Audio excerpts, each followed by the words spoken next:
Hey everybody, welcome to the Bernina L460 Serger Manual series of videos. In this video, we are going to go over pages, let me see, we're going to go over pages 6, 7, and 8, and those are the machine overview pages in the Serger Manual. I thought it would be fun to just go over all the parts and pieces so we'll be ready to start serging in the next video. So if you want to join along with me, I'm on page 6. And what I'm going to do is I'm just going to go through the numbered pieces and parts, and I'm just going to show you where they are. Okay, so let me just start with number 1, and that is the sewing table, which is this right here. Okay, number 2 is the presser foot release lever. And what I'm going to do is I'm going to turn my serger all the way around and lift up the presser foot so you can see the side right here. This little black lever is the presser foot release button. And then if I press it, watch what happens. See how the presser foot just comes right down? All right, so that's how you release it.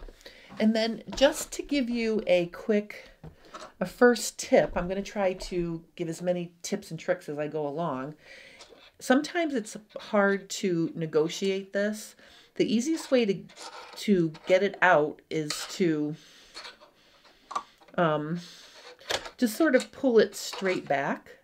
And then to put it back in, if you bring it in horizontally like this, and then rotate it around until the little hook or bar that it's going to hitch up to is underneath the shank, that's the easiest way to get it to attach back on. So for example, if I just do this, you can see I just have to line it up with that and it just snaps right back on. So that's number 2. Number 3 is the needle holder, and basically that's just this block of metal right up here. And there are a bunch of different parts I'm going to talk about in this needle holder area. But for now, that's what that is. The presser foot lifter, again, if I turn it all the way to the side, you can see the white lever right here. Okay, so if I lift this, put this down, my presser foot's down. If I lift it up, the presser foot is up. So that's where the presser foot lifter is. Okay, the next thing is the thread cutter. There is a thread cutter right here, and I'll show you how to use that in an upcoming episode. But basically you would just wrap your threads through here and it would just cut for you, which is very convenient to have.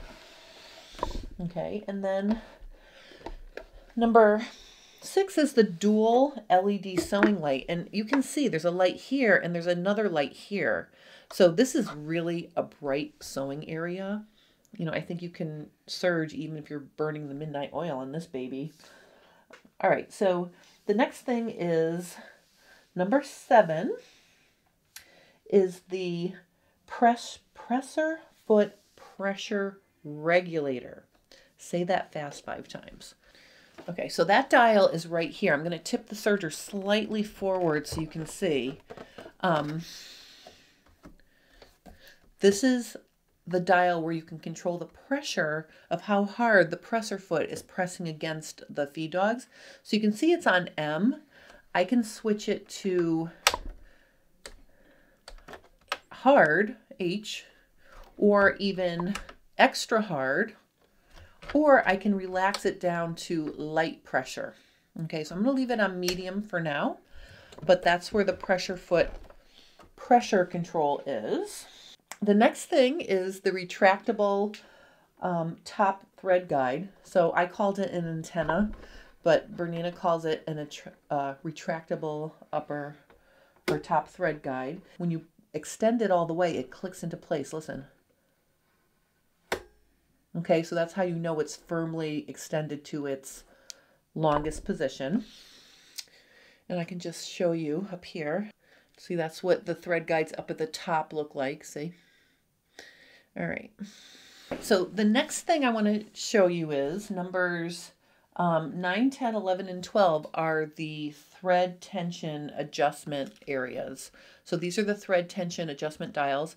I'm going to start them all on 4 for now, because when I come on next, we're going to do a balanced 4-thread stitch, and we're going to just start at 4 across the board here.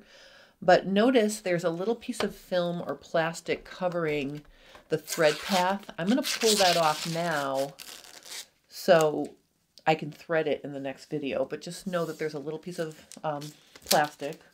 Take that off. All right, so then okay, so then the next thing is I'm going to open the door here, and number 13 is the thread guide. So right here and right here, are 2 thread guides for the needles. Okay, and you use those when you're threading. We'll look at those more closely in the next episode when we actually start sewing. Okay, I think it's really nice to have this really clear threading chart right inside the machine, so it's in clear view to help you thread your machine if you forget a step. That's very, very cool. And then right under the chart are the thread guides for the loopers. Okay, so when you thread your machine, they come down the tension and then they go into these guides. So this is the upper looper, lower looper guides. Next to that, we have a hand wheel indicator guide, or hand wheel position indicator. Okay, you can see it's right here. And when I turn my hand wheel towards me, putting the little indicator right on that little horizontal line puts the loopers in the right place when you're trying to thread your serger. So that's a really helpful thing to have. So that's what that is. And then another little cool thing, which if you like to keep track of your needles, there's a little mini pin cushion right here. You can store your needles in this little foam pad, and it's perfect for a situation where maybe you're doing a 4-thread overlock stitch and then you have to go to a rolled hem and you only need 1 needle. You can take your needle out and just stick it in there and keep it safe, and then you know it's good and you can put it back when you're done. So that's a little convenient thing to have. All right, and then number 18 is the looper cover, and basically they're calling this entire front cover their looper cover. Okay, so that's what it's called. When you open it up, the accessories are in here, and that's number 19, the accessory storage. And it's all your most popular accessories you're going to need when you're working with your serger. And I'll go through those when we get to it in the list. And then the next thing I want to show you is number 20 is the safety indicator. The safety indicator has multiple purposes. The first thing is, it's red right now. If I press on the gas or the foot control, look what happens. Ready? Nothing. The reason why it's not sewing is because it has a safety feature to protect all of these moving parts and your fingers. This needs to be shut. So when I shut the cover, look what happens. The safety indicator goes off. I could press on the gas now and start serging. But it also prevents you from serging when your presser foot is up. So raise your hand if you've sewn with the presser foot up. I have. I've done it, and it makes a big mess because you have no tension on the thread. So watch what happens when I lift my presser foot. The light goes back on. And if I press on the foot control, nothing happens.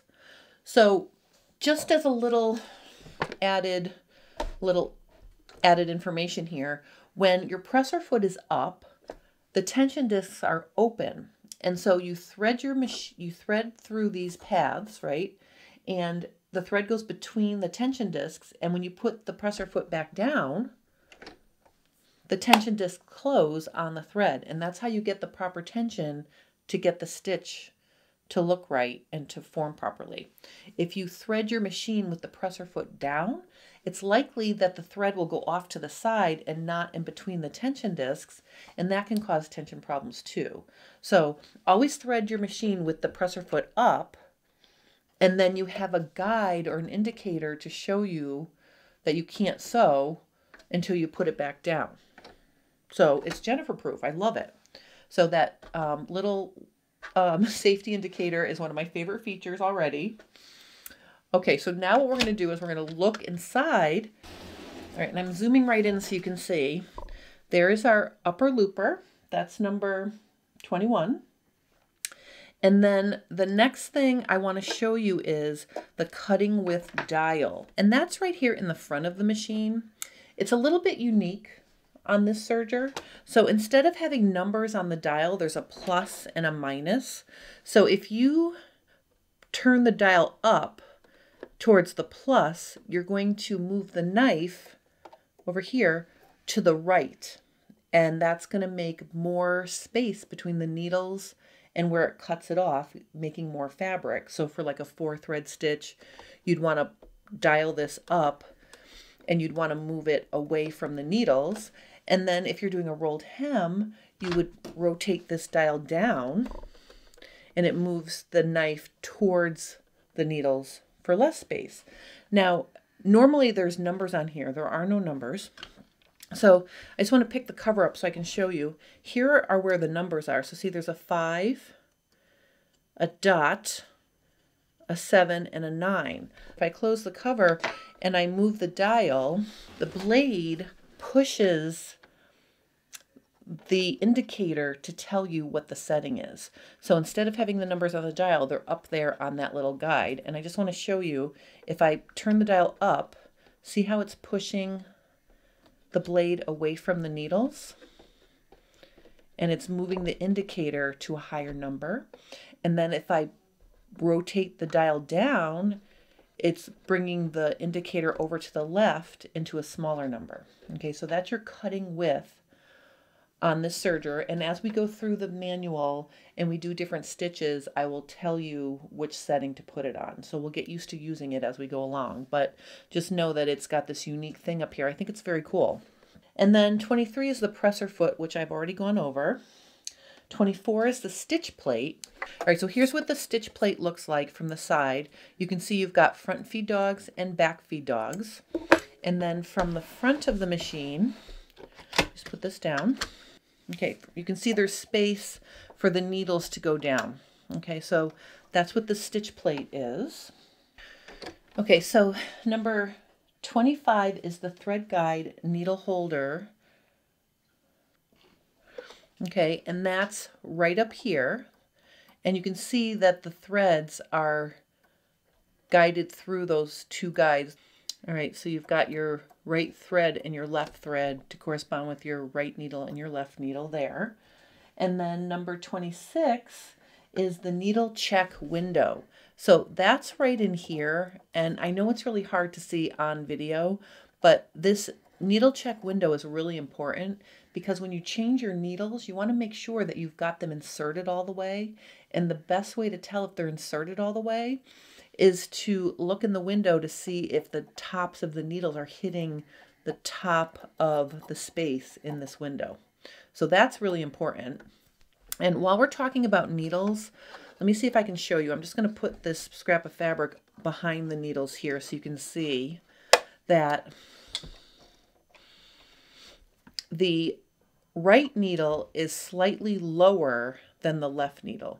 So when you're inserting your needles, just know that they're not equal in level. Okay, so the way the stitch forms and the way the thread has to work around with the loopers to form the stitch, the left needle needs to be a little bit shorter than the right needle. Okay, so that's what they look like when they're inserted properly.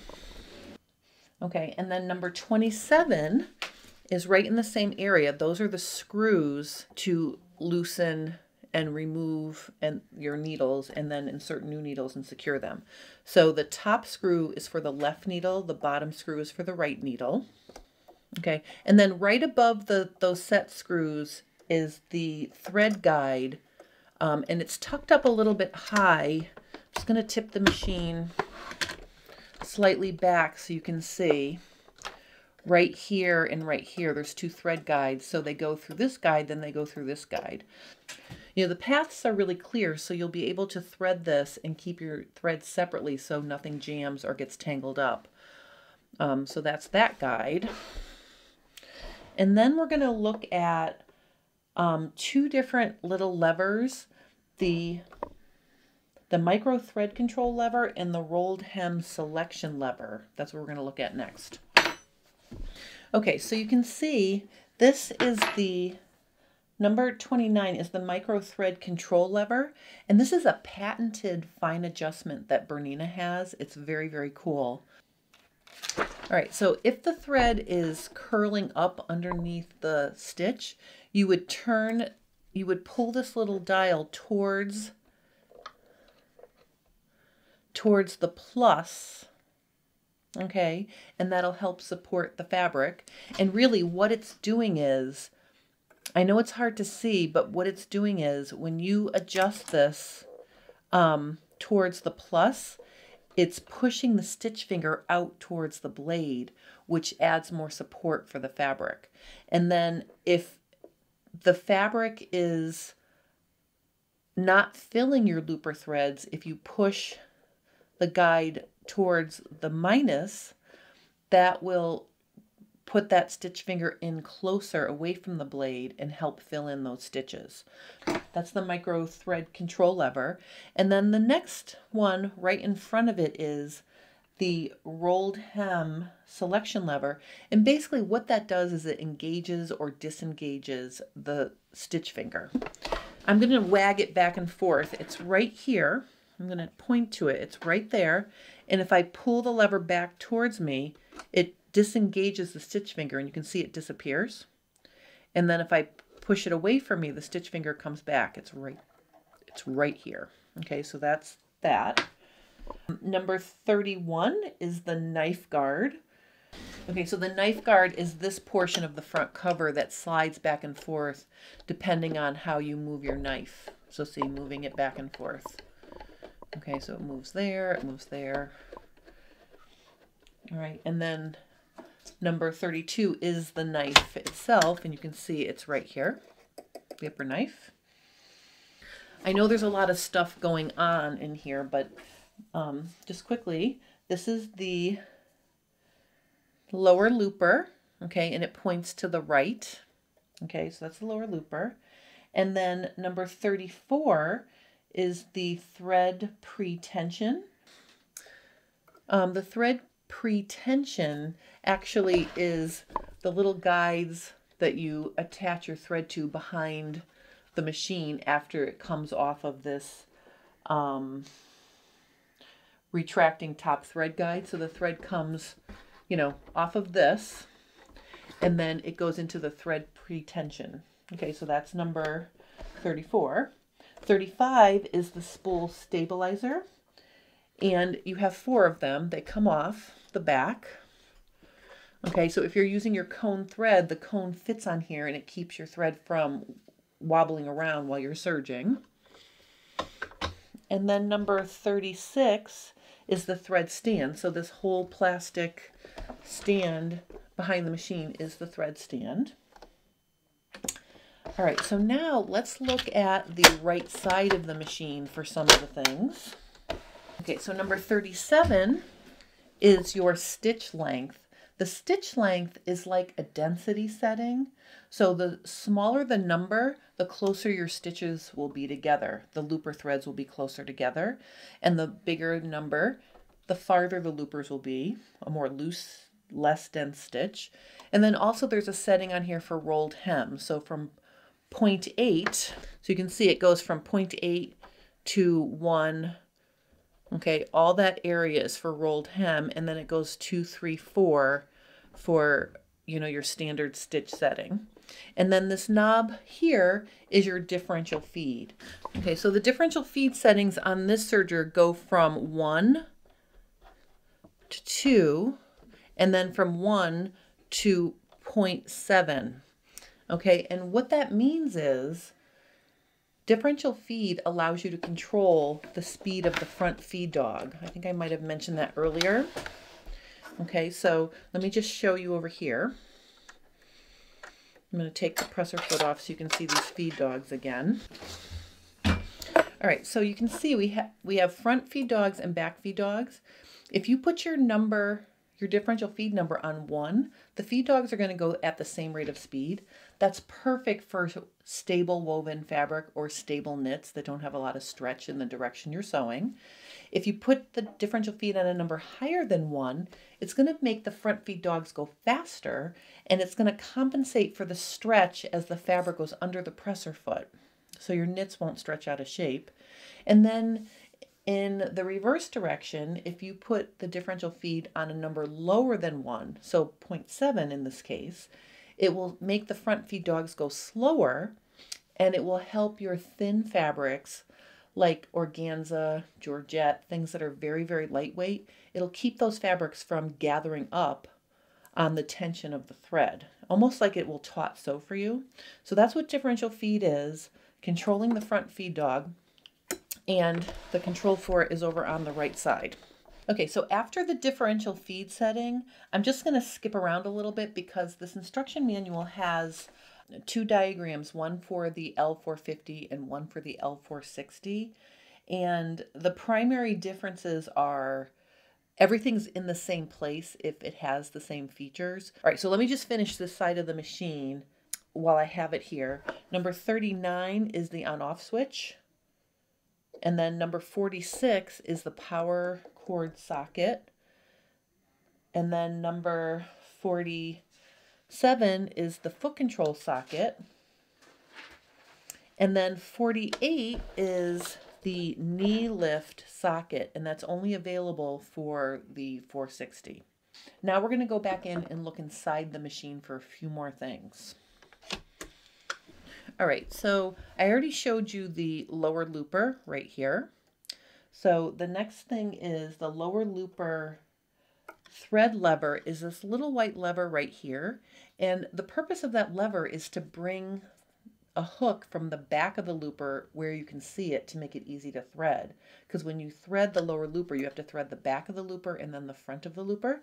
So watch what happens when I press this lever down. See how this hook shows right here? This is where you put the thread to thread the back of the looper. And then when you turn the hand wheel, it pops back in place. All right, so that's the lower looper threader lever. And then the last thing I want to show you here is the knife on off, or to disengage and engage the knife. You have to open the side cover. Okay, and I'm just going to turn the machine slightly towards us so you can see. Okay, this lever right here, watch what happens when I turn it towards me. Okay, I can push the blade out and then rotate it down and out of the way. Okay, and then if I want it to come back up, I push it back in and rotate it away from me to push it back up. Okay, so that's the lever to, or the dial to engage or disengage the knife. And that can be important for certain techniques, and I'm sure we'll get to that in future episodes. All right, so that takes care of all of the parts. I'm going to turn to the next page, page 8, and I'm just going to go over a few of the accessories. The first one is, I already shared it with you, that was the foot control with the power cord. And then the next thing is we have the cut off spin, and that's exactly what it is. It catches all the cut-offs or all the trimmings from when you're serging the edge of your fabric.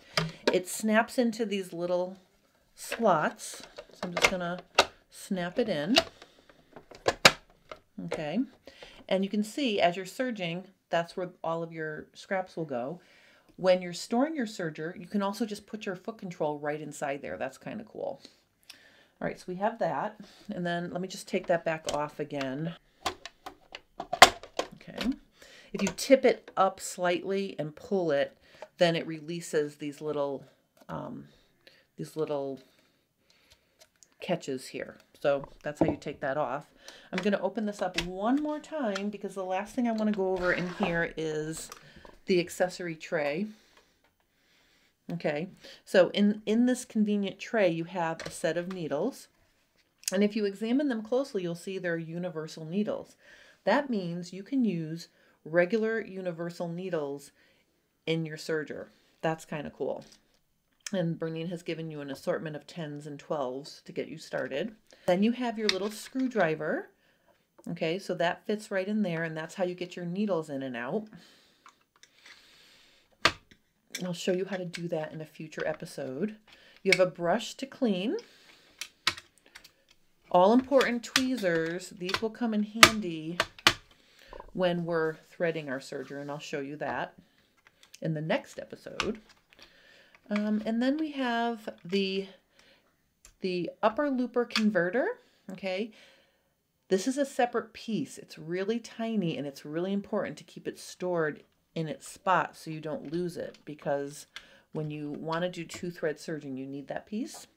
And then you have your needle threader slash needle holder. So this end holds the tip of the needle so you can insert it into your machine. And this side is a needle threader.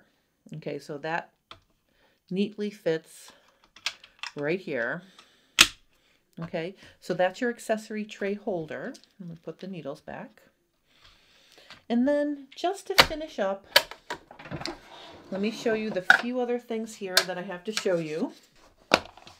Okay, in the little accessory box, you have an oiler, and the oil is going to go right on this little metal piece, because when I turn my hand wheel, you can see that it slides up and down. See how it slides up and down? So you're going to just need to dot that with a little oil every now and then. Not very often, but you know, you do have it if it starts to get loud. This will help it stitch smoothly and quietly. So you have that. In addition to the oiler, you have a spare knife or upper blade right here. There's a screwdriver. This is actually, I think, a wrench. It says screwdriver, but I think it's a wrench. Then you have a seam guide. Okay, and that helps you get even seam allowances. We'll go over that in a future episode. You've got some thread nets. These are good to put on your spools of thread if the thread is sliding down the spool and getting caught under the spool as you're serging. So thread nets are really important. Do not lose those. And then you have spool caps, 4 of them, and that's to use if you're using a spool that's not a cone and you want to put them on top of your spools to keep them stable. And then there is a little screwdriver. Okay, right here. And finally, there's 2 other accessories I want to show you. This is an option that's available for the L450, and it comes with the L460. It's an extension table, and it slides right on like this. Okay, and then there is also the knee lift, and this is only available for the 460, not available for the 450. Okay, and you know, it fits right in the hole right here in the socket. So it just goes like that, and you can see it lifts up your presser foot. Isn't that cool? All right, and the final accessory is the dust cover. I highly recommend using your dust cover when you're not using your serger, because it'll protect all of the little open areas from getting dust in them if you're, you know, just storing your machine. So unpack your dust cover and use it when you're not using your serger. All right, so that is everything. I'm super excited. I hope you enjoyed this little overview. If you have any questions or comments about any of the parts and pieces for this serger, please post them below and I will help you. If you are enjoying this, stay tuned, because next episode is going to be a packed episode, because we are going to set up the serger, thread it, and test stitch. So that's going to encompass a bunch of different things I'll be showing you along the way as we do that. So join me next time for another episode of the Bernina L460 Serger Manual. I hope you have a wonderful day, and I will see you again soon.